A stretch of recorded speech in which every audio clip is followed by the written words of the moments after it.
Kalau saya melihat mungkin multidimensi ya. Ya, Beliau seorang dai, yes, tapi juga seorang ulama. dan Dia kan jangan ada ulama yang sekaligus dai atau sebaliknya. betul. Dari segi agama nih, Betul. ilmu umum ya beliau juga ilmuwan. Dan ketiga dia aktivis. Aktivis. Yang ketiga aktivis.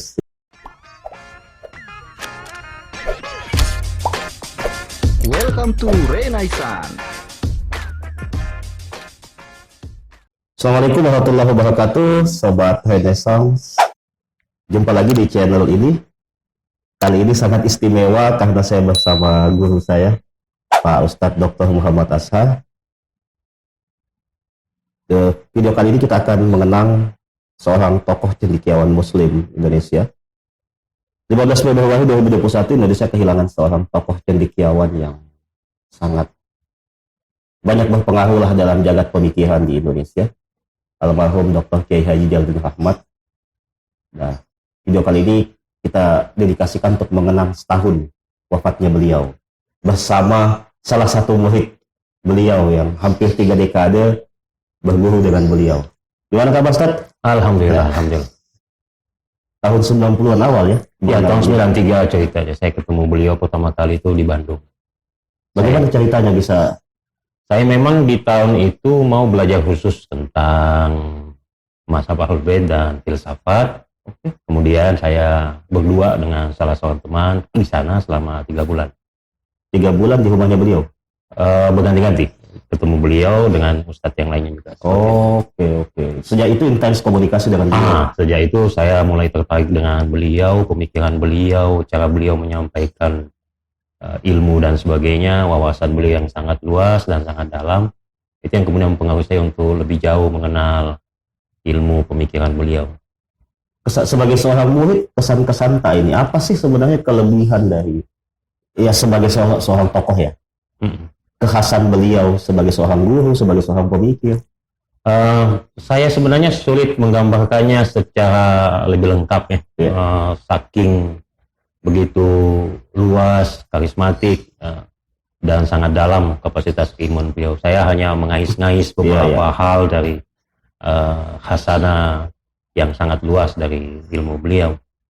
Bagi saya kemampuan beliau itu terletak pada satu penguasaan yang sangat luas terhadap ilmu pengetahuan dan juga ilmu-ilmu tradisional. Genial beliau. Iya, itu yang pertama karena itu sudah teruji dalam beberapa karya, beberapa buku yang dihasilkan. Sebenarnya kalau diklasifikasi buku-buku beliau, buku yang berasal dari kompetensi beliau yaitu ilmu komunikasi hanya ada 4 saja sebenarnya. Psikologi komunikasi, metode penelitian komunikasi, retorika modern, dan komunikasi antar budaya. Itu hanya ada 4 saja yang paling hanya ilmu komunikasi, tapi satunya yang kemudian menjadi buku yang paling terkenal beliau yaitu psikologi komunikasi. Yang akan jadi diktat katanya? Yes, betul. Kemudian yang kedua adalah buku-buku umum. Itu juga mungkin hanya paling banyak 8 lah. Seperti? Kayak seperti psikologi agama maksudnya? Bukan, itu masuk di kategori buku-buku agama. Oke. Kayak rekayasa sosial. Siap, rekayasa sosial. Iya. Itu buku-buku yang dianggap buku-buku umum. Selebihnya kemudian adalah buku-buku yang bisa dikaitkan dengan agama. Itu mungkin 84,sekian%. Pendidikan juga kayak itu masuk di buku yang umum ya. Itu yang kemudian bagaimana beliau memiliki keluasan keilmuan secara ilmu tradisional sangat dalam dan itu sudah sangat teruji. Tapi dia combine dengan ilmu-ilmu pengetahuan umum dan yang paling mengesankan saya, dia bisa kemudian mengharmonisasi kekuatan agama dan kekuatan ilmu pengetahuan itu dalam satu rangkaian yang sangat harmonis gitu. Dan up to date. Jadi kelebihan beliau itu setiap mengemukakan misalnya contoh atau cerita tentang penelitian-penelitian itu pasti yang terbaru. Itu pasti kita punya wawasan selalu nambah dan selalu nambah. Beliau selalu update ya? Yes. Bahkan saking update-nya, saya itu secara pribadi pernah bilang kepada beliau, Ustadz ini seperti pelari yang sangat cepat. Kami ini murid-murid antum itu mengikutinya itu sangat misalnya dari Islam rasional, kemudian dahulukan akhlak di atas fikih saja kita harus ngos-ngosan untuk mengubah paradigma itu ya, dahulukan akhlak di atas fikih itu 50 hadisme lagi. Oh itu saya ngomong begitu, kami terus terang tergopo-gopo di incaran sendiri ijabi. pluralisme itu belum tentu bisa diterima secara lugas ya. Lugas ya. Mungkin lebih bisa diterima ya dahulukan akhlak di atas fikih itu. Tapi kalau pluralisme itu kan waduh berat betul. Belum lagi masuk tentang neurologi. Tiba-tiba bicara lagi belajar cerdas neuroscience ya itu lagi. Kemudian kembali lagi ke Islam Madani. Ya. Sebuah terobosan beliau yang sangat luar biasa, yang sebenarnya mengokohkan Pancasila secara teori. Iya. Nah itu wawasan yang terus berkembang. Jadi dia sendiri secara pribadi, Allahyarham itu senantiasa mengalami perubahan-perubahan terus. Bahkan andaikan dia masih hidup terus, kemungkinan besar dia juga kalau ada yang baru dia akan tinggalkan ideologi pribadinya sendiri, saking dinamisnya. Itu yang saya suka sebagai ilmuwan. Nah, itu yang saya suka. Kemudian yang kedua adalah kemampuan dia mengkomunikasikan gagasan itu. Kayak di Indonesia ini salah satu intelektual, bukan salah satu lagi, mungkin satu-satunya intelektual yang memiliki kemampuan komunikasi yang sangat luar biasa. Iya, betul. Mengundang tawa, menggugah emosi, bisa membuat audiens menangis. Luar biasa tuh. Bisa membuat audiens terbahak-bahak. Betul. Dan tidak dibuat-buat. Saya tidak menyinggung yang lain ini. Tidak dibuat. Itu betul-betul genuine. Yang ketiga, kemampuan praksisnya dalam ranah sosial. Terakhir beliau dalam jenjang karir kehidupan beliau masuk di DPR RI. Iya, 2014-19. Iya, 2014. Itu adalah puncak aktualisasi mungkin ketika dia masuk ke dalam sendi-sendi kekuasaannya, dunia politik praktis untuk memberikan perubahan besar dalam kebijakan itu. Sebenarnya banyak karya-karya beliau secara internal di DPR yang tidak terekspos. Bagaimana beliau bisa dalam tanda kutip menahan salah satu undang-undang yang kalau kemudian muncul itu bisa mengganggu keharmonisan sesama bangsa, anak bangsa. Itu misalnya salah satu contoh saja. Jadi yang paling pertama adalah kemampuan ilmu pengetahuan dari ilmu tradisionalnya, kemudian komunikasi yang luar biasa, dan aksi sosialnya yang luar biasa. Kalau saya melihat mungkin multidimensi ya. Beliau seorang dai, tapi juga seorang ulama, dan jangan ada ulama yang sekaligus dai atau sebaliknya. Betul. Dari segi agama nih, ilmu umum ya beliau juga ilmuwan. Dan ketiga dia aktivis. Yang ketiga aktivis. Ya benar. Dia menurunkan gagasan besar di langit, misalnya filsafat dan sebagainya, turun ke bawah. Terakhir beliau itu mencanangkan atau mensosialisasikan satu karakter kajian filsafat yang disebut filsafat as a way of life. Itu sebuah mainstream ilmu filsafat yang jangan dikenal orang, jangan diangkat orang. Selebihnya selama ini filsafat akrab dengan diskursus ilmiah yang jelimet dan rumit. Diangkat itu dalam level yang sangat populer sehari-hari dan menggerakkan. Itu ya saya terus terang saja belum menemukan ya salah satu sosok yang seperti itu. Bahkan penggantinya sekalipun itu belum sampai komplit itu. Beliau komplit, kompleks. Mungkin kalau mau diulik pemikirannya dia bisa melahirkan karya di berbagai ilmu. Agama bisa jelas, hadis, sejarah dan lain sebagainya. Betul. Komunikasi, pendidikan, psikologi. Betul. Bahkan ini yang bikin kaget saya, beliau itu ternyata masuk ke dalam anggota Asosiasi Psikologi di Amerika. Padahal dia sama sekali tidak punya background pendidikan formal maksudnya. Iya, betul. Asosiasi Psikologi Amerika. Iya, yang menolongkan konsep-konsep ilmu psikologi itu beliau di dalam sebenarnya. Iya. Saya waktu dengar itu kaget. Berarti kan sebenarnya kan kalau nggak salah, saya tidak tahu apakah di daulah lagi itu ada major minor ya. Bisa mengambil jurusan yang major, kedua dan minor. Iya. Kayaknya dia ngambil psikologi itu. Minornya waktu saya tidak tahu apakah minor ya itu di Amerika. Dan beliau masuk ke situ. Artinya secara dunia keilmuan psikologi dia diakui sebenarnya.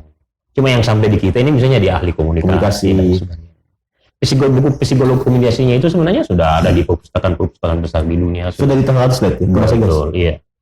Saya ingat kalau kesan saya sih tentang kajian psikologi tahun 2003 itu. Ketika dunia keilmuan psikologi Indonesia itu masih asing dalam psikologi transpersonal. Beliau sudah kemana-mana memberikan kuliah umum pasca sarjana tentang itu. Betul. Terakhir kalau tidak salah, kalau saya ikuti gagasan psikologi yang beliau ingin perkenalkan ke publik intelektual Indonesia adalah psikologi integral dari Ken Wilber. Sayangnya Allah memanggilnya lebih dulu sebelum itu semua. Kemudian ada satu gagasan otentik menurut saya yang ingin dikembangkan dulu. Sayangnya beliau meninggal lebih dulu, yaitu psikologi empati. Ini belum selesai sebenarnya. Bahkan yang saya dengar dari staf ahli beliau lagi mengembangkan sebuah buku, judulnya sebenarnya Marhainis. Jadi dia melanjutkan pemikiran Soekarno tentang Marhainisme. Nah itu belum jadi juga sebelum beliau setelah beliau dipanggil. Dan kan beliau saking luasnya ilmunya, saking genialnya. Kalau ada yang bertanya apa sih yang genuin dari sosok Jalil Rahmat ini, yang genuin pemikirannya gitu. Kira-kira kalau kita mau bahas nih pikirannya. Iya. Kalau di bidang agama sebenarnya hampir boleh dikatakan sebelum berakhir kehidupannya, hampir kita belum menemukan apa yang genuine itu. Artinya apa yang disampaikannya sudah hal ya. No, kalau Bang Dodi itu novelty-nya. Tapi terakhir sebelum beliau meninggal, dia membawakan paket kajian Maqasidus Syariah. Ada satu gagasan Maqasidus Syariah yang tidak pernah ada di dalam diskursus Maqasidus Syariah. Itu Maqasidus Syariah sebagai moral code. Moral code ya. Itu yang tidak ada itulah novelty beliau di bidang agama. Yang kedua, novelty beliau lagi sebenarnya novelty itu kan tidak harus baru. Bisa meramu yang lain kemudian menghasilkan satu bentuk baru. Seperti warna tidak mungkin kita ciptakan warna baru, tapi kita bisa meramu lukisan yang berbeda.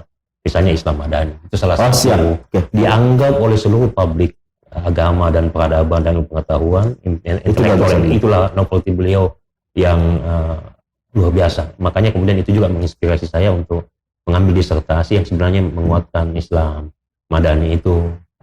Nah itu sebenarnya yang saya tahu, novelty beliau. Tahun 90-an ya Ustaz, kalau tidak salah beliau dalam tanda petik menggegerkan dengan Islam aktual. Ya, betul. Islam dan kemudian Islam alternatif. Betul. Ya, apa sih goal yang ingin dicapai beliau ini dengan dua buku itu? Sebenarnya kalau dilihat era keislaman pada waktu itu, ya 90-an ya, akhir tahun 90-an sebenarnya kita berkutat pada isu-isu keterbelakangan umat sebenarnya, ketertinggalan umat, kejemudan umat dan sebagainya. Siap. Islam aktual dan Islam alternatif itu ditujukan sebenarnya untuk mengangkat harkat dan martabat umat. Yang paling pertama adalah mengupayakan Islam yang berbasis rasional. Islam berbasis rasional. Ya, pasti. Islam yang berbasis rasional. Jadi Islam yang rasional. Sebenarnya itu mungkin juga erat kaitannya dengan ideologi yang beliau bawa. Yang sangat rasional, yang kita sama-sama tahu mazhab yang rasional. Mazhab Ahlul Bait. Siap. Nah, itu yang kemudian ditolakkan. Salah satu gagasan beliau dan itu berlanjut ke rekayasa sosial sebenarnya. Itu dulu ya Islam alternatif dulu baru rekayasa sosial. Saya itu baru terus terang saya ini sosiolog ya. Dokter saya sosiologi. Dari berbagai macam buku-buku perubahan sosial yang saya baca selama ini. Buku sajal itu unik karena apa? Karena dimulai dari intelektual kurdesa. Kerusakan intelektual, policy. Jadi perubahan sosial tidak akan kita bisa selesaikan kalau misalnya kita tidak menyelesaikan kerusakan berpikir, kekacauan berpikir itu. Nah itu menurut saya luar biasa. Saya saja sebagai sosiolog, saya sudah baca-baca buku perubahan sosial yang teks. Itu nggak ada dimulai yang textbook sekali itu kita mulai dari itu. Ini menurut saya concern beliau dalam memperkenalkan Islam yang rasional. Kejemudan umat itu hanya bisa diselesaikan ketika Islam itu bisa dideliver dengan hal-hal yang bersifat rasional, tapi juga spiritual. Saya nemu di benang merahnya, berarti ketika dia bicara apapun, kerangkanya adalah basis beliau sebagai seorang dalam tanda petik rasionalis. Betul. Jadi ketika, dan jelas sekali itu pandangan falsafahnya beliau, epistemologinya beliau. Bahkan ketika bicara tentang yang lain-lain, tema-tema seperti neurologi, psikologi agama, itu jelas sekali arahnya. Semua basisnya ya. Betul. Psikologi. Actionnya itu pendidikan. Iya. Bahkan bukan cuma diskursus, beliau membuat lembaga pendidikan. Jadi di situ tempat anunya. Tapi ada satu yang istimewa ya dibanding yang intelektual lain. Itu mereka Ustaz Jalal itu sangat concern pada isu-isu tasawuf. Jadi ini dikawinkan antara rasionalisme dan tasawuf irfan yang rasional juga. Yang rasional juga. Saya beberapa kali yang beliau melakukan sofistik, reformasi sofistik itu dia mau bilang. Dan selalu beliau dikaitkan ketiganya, kerucut ketiganya dan ilmu pengetahuan. Tidak pernah berpisah itu antara rasionalisme, spiritualisme dan ilmu pengetahuan. Ya. Konflik integral betul. Itu beliau. Saya sulit mendapatkan. Dan memang perlu ada ya pensyarah beliau yang merumuskan sebenarnya, yang menemukan ya kerangka epistemik ya. Iya. Karena secara sepintas kita bisa nemu tuh tadi yang kita katakan rasionalisme, spiritualisme, agama dan ilmu pengetahuan itu integral. Iya betul. Ya, cuma kan tetap perlu ada rumusannya. Dan ini kayaknya tugas kita sebagai Ya, kita semua ini sebagai pelajar. betul, Ustaz. Ya mendaku dia sebagai muridnya beliau lah. Betul. Sebenarnya kalau mau ditinjau dari sisi perspektif manfaat ilmu pengetahuan, kalau saya merumuskannya 4. Ya. Pertama itu aspek profesionalitas, Profesional. kompetensi beliau. Kompetensi beliau. Mereka sudah kuasai. Dari sisi agama beliau doktor di Ya. bidang ilmu hadis. Dari sisi ilmu pengetahuan dia ahli komunikasi, Komunikasi. psikologi, dan sudah selesai di sini. Ya. Kemudian aspek kritis, aktivisme sosial, Ya, ya. bukan hanya sebagai intelektual tapi juga aktivis. Ya. Aspek ketiga, dimensi kebijakan, bagaimana seorang ilmuwan mempengaruhi kebijakan Politisi. politik, dia sudah masuk di politisi. Lengkap memang. Satunya yang belum, menurut saya belum, itu dimensi publik. Bagaimana gagasan beliau berimplikasi pada ilmu-ilmu lain. Misalnya contoh, Maqasidus Syariah sebagai pemoral code. Ada nggak kaitannya dengan ilmu politik dan sebagainya? Iya. Atau ilmu yang lain, itu yang belum kita lihat. Mestinya kan menjadi basis Harusnya etika begitu. normatif dari Betul. seluruh ilmu yang Ya. termasuk ilmu tahapan bahkan. Salah satu contoh misalnya dia ada satu teori yang dia kemukakan di buku beliau catatan Kanjalau, teori dissipative structure Ilya Prigogine itu yang mengatakan bahwa kalau sebuah sistem mengalami goncangan dan sistem itu bisa memperbaiki dirinya, mampu beradaptasi, maka sistem itu akan akan semakin canggih, semakin kuat karena dia bisa menghadapi tantangan. Nah, teori itu sebenarnya berasal dari ilmu kimia. Tapi kemudian bisa memberikan dampak implikasi kepada ilmu politik, ilmu komunikasi, psikologi, semua ya. Itu yang belum terlihat. Padahal beliau sudah punya novelty, tinggal dikaitkan aja. Nah, saya tidak tahu itu mungkin tugas kita semua untuk mengembangkan sampai ke situ. Iya. Kan beliau seperti sumur yang mau dikuras bagaimana sangat dalam sih. Dan juga sangat luas. Dia seperti elang yang melihat lautan itu sangat luas, tapi juga sangat dalam. Iya. Dan kita jangan kemampuan ilmu filsafatnya juga, waduh luar biasa kan. Saya masih mengingat saya membeli kaset beliau itu sampai 1 karton besar berisi kuliah-kuliah filsafat beliau. Dan alhamdulillah sekarang para pemirsa bisa mendownload langsung Jalan Rahmat library itu. Ya. Di situ seluruh isi karya Ustaz Jalan yang bisa kita akses. Macam audio, video, makalah dan sebagainya. Di teman-teman Ijabi mengumpulkannya dari mulai tahun 80-an, 70 itu sampai sekarang. Itu dikumpul. Itu sampai ribuan tera loh anunya. Jumlahnya semua. Itu gila, butuh berapa hadis? Betul. Itu butuh berapa hadis? Itu luar biasa. Jalan Rahmat, cari aja lah Jalan Rahmat Library itu di Jalan Rahmat Library, sahabat. Ya gitu. Itu perpustakaan digital yang menghimpun seluruh karya Jalan Rahmat. Jadi bahkan siapa ilmuwan yang ingin kemudian mengakses beliau, itu kan repot ngumpulin saja ya. Teman-teman di sini termasuk di Makassar juga, dia juga turut aktif untuk mengumpulkan karya-karya beliau, rekaman dari manapun itu dihimpun dalam gitu. Tinggal download aja. Saya pernah mengikuti pengajian beliau. Saya setengah mati membaca Iluminasi Suhawaji, nggak paham-paham. Nanti ketika beliau menjelaskan, ternyata sesimpel ini kan?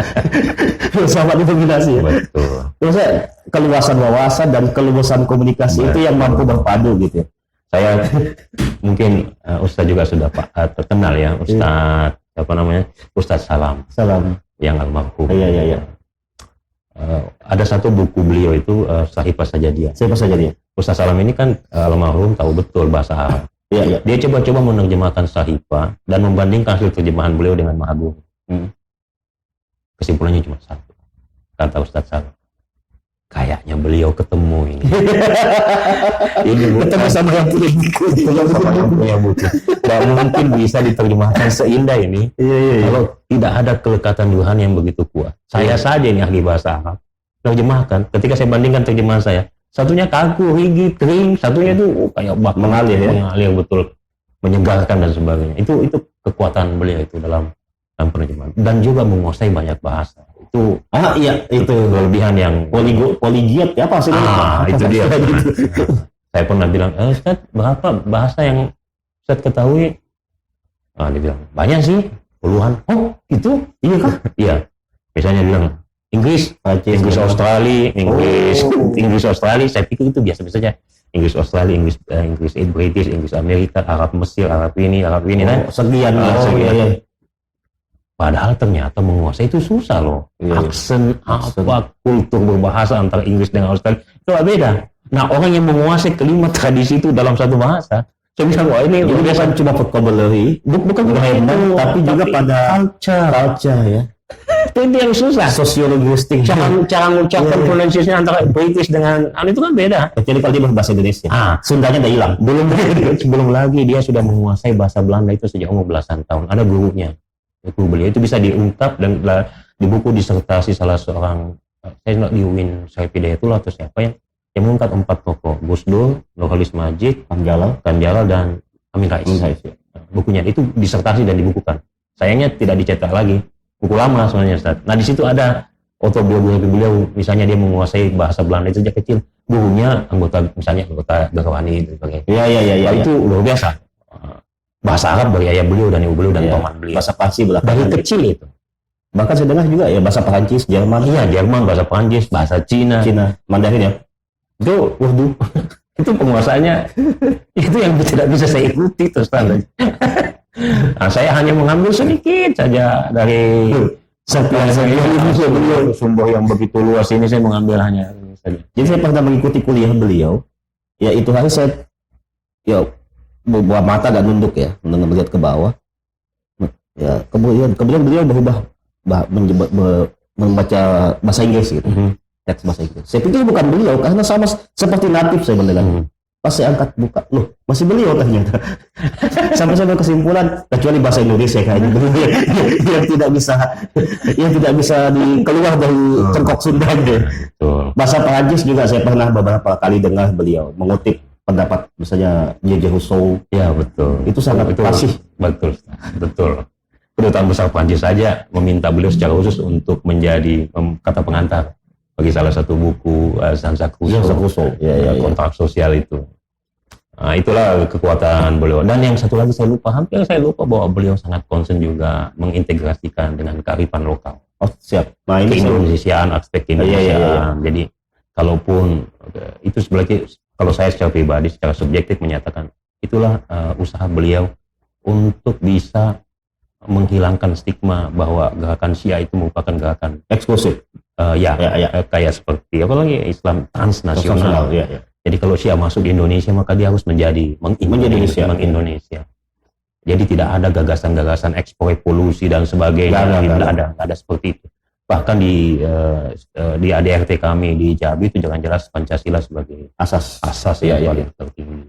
Itu sebenarnya Ustaz yang concern beliau pada aspek kearifan lokal itu sangat tinggi. Makanya ya beliau pakai Bandung segala macamnya karena beliau dari Bandung.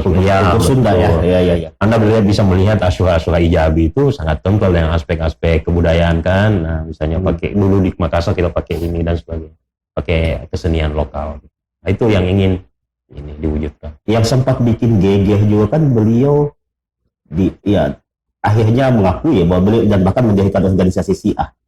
Ya, ini kan sangat membuat geger ya. Ya, betul. Dan beliau mendapatkan banyak serangan di situ. Ya, betul.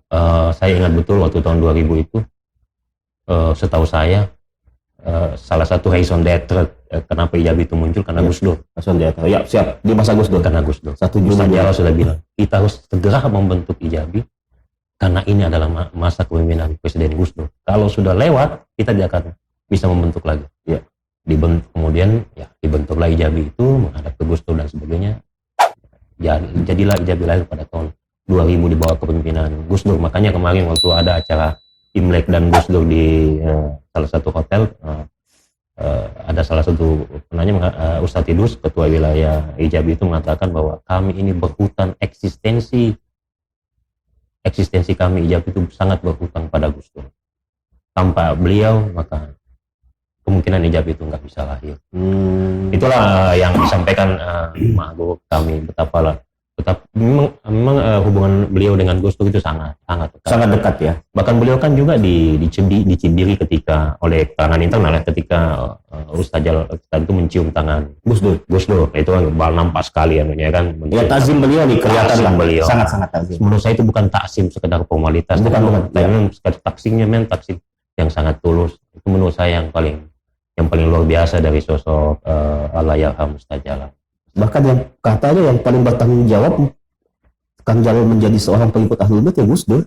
Ya, betul. Gus Dur. Ya, dia ceritanya. Ada ceritanya. Gus Dur. Iya, karena kalau kata Gus Dur, kalau kamu masukin bukan kau tidak kan. Kau hanya bisa aja. Gus Dur semua sebagus. Jadi itu taksim murid kepada guru. Iya. Kalau saya takzim murid kepada. Ya, itu bukan takiyah, bukan apa.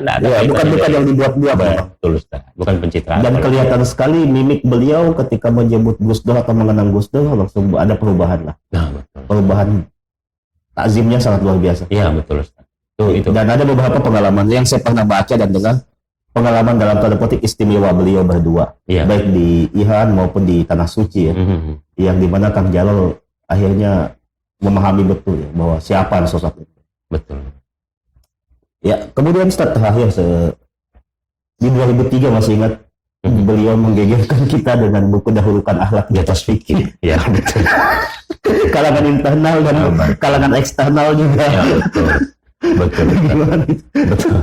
Sebenarnya kan beliau hanya mengulang saja kebijaksanaan ulama-ulama terdahulu. Iya. Bahkan kalau secara di kita di lokal Buya Hamka sudah Imam Syafi'i dan sebagainya itu menjalin. Imam Khalid dan Buya Hamka memperhatikan itu lah. Ya, betul. Ketika masuk di NU dia kunut subuh kan. Nah, itu sebenarnya bentuk dari dahulu akhlak di atas fikih. Cuma Ustaz Jalal menaikkan itu dalam tingkatan lebih ilmiah. Iya, dia menguraikan teori-teorinya dan sebagainya. Itulah kekuatan Ustaz Jalal itu.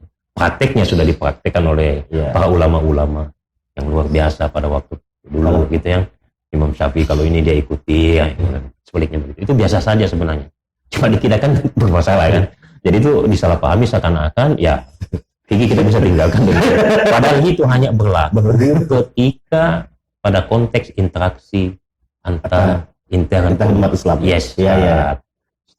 Itu tidak berlaku kalau sesama kita kan. Iya. Tapi kalau kita keluar dan kita ketahui bahwa ketika kita melakukannya menimbulkan persoalan sosial, maka jauh lebih baik mendahulukan akhlak di atas. Ya bukankah itu salah satu sebenarnya maslahat, ada salah satu bentuk artikulasi dari takiyah ya? Betul. Iya. Tapi sebenarnya intinya lebih tinggi dari itu. Alasannya lebih tinggi dari itu.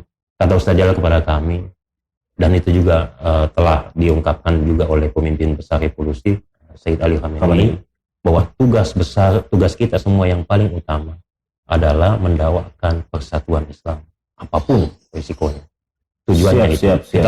Kita bahkan bisa menyepelekan, menafikan sedikit masa kita demi persatuan. Nah ini kehadiran sebelum ditutup di part ini kehadiran itu Ustaz. Jadi persatuan Islam di atas semuanya, di atas segalanya, di atas mazhab sekalipun. Di atas mazhab sekalipun, bahkan kita bisa dalam tanda petik mengesampingkan dulu hal-hal yang secara normatif kita anggap benar, betul, Ustaz. Demi persatuan Islam. Itu utamanya. Itu sih yang saya dapat juga dari beliau. Itu juga saya dapat dari beliau. Makanya itulah yang mendasari kemudian dahulukan akhlak di atas fikih ya. Itu mengenai hubungan intra umat Islam. Betul. Iya. Dan beliau juga dalam banyak narasi saya menyinggung itu sih. Sebelum di Hindu Rasul juga ada, di Reformasi Sofistik, selama alternatif aktual. Tapi memang dalam kerangka ilmiah itu didahulukan hal dari fikih dibahas secara tuntas ya. Betul. Yang menarik itu kalau kita pakai paradigmanya pun dia hadirkan anomali-anomali. Betul. Jadi paradigma fikih sebagai normal science, jadi coba diubah ya. Betul. Dengan banyaknya anomali-anomali dan dahulukan akhlak di atas fikih sebagai solusi. Kan banyak masalah di kita itu. Jangan mendahulukan fikih di atas akhlak. Banyak sekali, Ustaz. Terlalu banyak. Kekerasan harus umat beragama juga kan. Iya. Ya oke, nanti di part 2 kita bicara tentang hubungan antar umat ya, tadi antar umat. Oke, terima kasih Sobat Renaissance. Kita lanjut ke part 2, nantikan di video kami selanjutnya. Assalamualaikum warahmatullahi wabarakatuh. Waalaikumsalam.